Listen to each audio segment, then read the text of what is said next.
Seems the Reds run a new face out on the mound at least once a week these days. Tonight, David Holmberg got the start. Not his first in the majors, but his first of the 2015 campaign.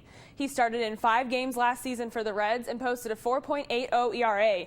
And even if Holmberg was going to have a bad start, his team backed him up with plenty of offense. Former UK basketball standout Willie Cauley-Stein in the house, and the Reds put on a show. Marlon Byrd going deep in the bottom of the first to give the Reds the early 3-1 lead. And we all know how fast Billy can run, but Hamilton decides to show just how magical he can be, eludes the tag there, and the next pitch, steals second, and without missing a beat, he heads on over to third, and he's putting that speed to use. Phillips takes advantage of the runner on third and knocks Hamilton in. Reds now have the 5-1 advantage. 5th inning, Hamilton grounds to first. Pittsburgh tries to turn the double play, but overthrows it, allowing Tucker Barnhart to score and the inning to continue. And Hamilton may have dazzled with his running, but Phillips dazzled with his bat. Crushes it, 3-run bomb, 9-1 Reds. On to the bottom of the 6th. This look familiar? 3-run bomb, deep left field, and Phillips had a historic night at the plate. He finished with 4 hits, 2 home runs, and 7 RBI. Reds went on to win the first game of the series, 15-5. And while it was nice to celebrate a win, it was a rather sad day in Reds country.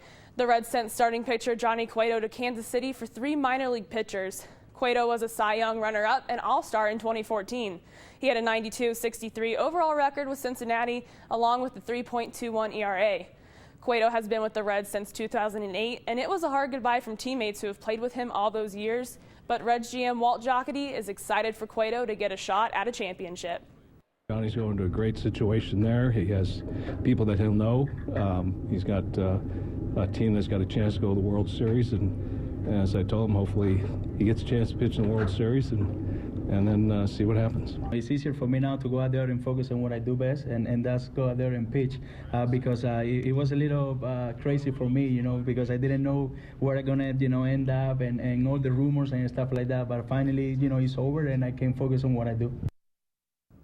And in exchange for Cueto, the Reds got 3 lefties: John Lamb, Brandon Finnegan, and Cody Reed. Finnegan comes with major league experience. He pitched against the Giants in last year's World Series, where he gave up 5 runs in an inning of relief. Lamb posted a 2.67 ERA for Kansas City's AAA affiliate in 2015. Finnegan and Lamb are heading to Louisville to play for the Bats, and Reed is going down to Pensacola to pitch for the Blue Wahoos. And the dog days of summer are here, and that can only mean one thing: the NFL season is right around the corner. Bengals training camp kicked off today across the street from Paul Brown Stadium. This is the 4th straight year the Bengals have held camp locally instead of shacking up in the dorms at Georgetown College, about 70 miles south. Marvin Lewis and co. are looking for their 5th straight trip to the playoffs. They've made it to the postseason each of the last 4 seasons, but haven't come away with the win. Andrew Whitworth has supposedly passed the leadership torch to quarterback Andy Dalton, and Dalton should have plenty of weapons to utilize this season, including wide receiver Marvin Jones, who missed all of last season with a foot injury. The quarterback's responsibility, and I've been here long enough, and so I do feel like it's my team, and I'm trying to push everybody, not just the offensive guys, but this whole team. I didn't think about it one time today, so that's it's past me, and I'm glad it's past me and stuff like that, and I'm just ready to pick up where I left off. Should be a fun season for the Bengals. For Local 12 Sports, I'm Megan Stamper. Thanks for joining me.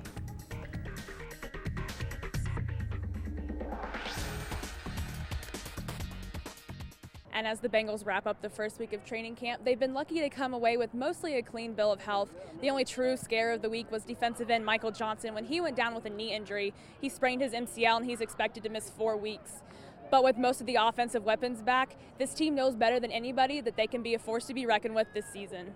Obviously, we got Gio and Jeremy. That change of pace, 2 type of back type of system, and AJ obviously, Mo, Marvin back healthy and things like that. So Andy has some weapons. It's going to be cool getting those guys back, just getting healthy, having more weapons. It's cool, man. And defensively, I think we're looking pretty good right now, but everybody feels like they're looking good. So we'll see once the preseason gets around and when we're playing against other people. And as today marks the first official practice of Bengals training camp, our long-awaited questions will get answers. Who will win the starting positions at corner? Will our quarterback be able to step up and lead the team to playoff victory? Can our wide receivers stay healthy and pose as strong threats for Andy Dalton to use? Only time can tell. For Local 12 Sports, I'm Megan Stamper.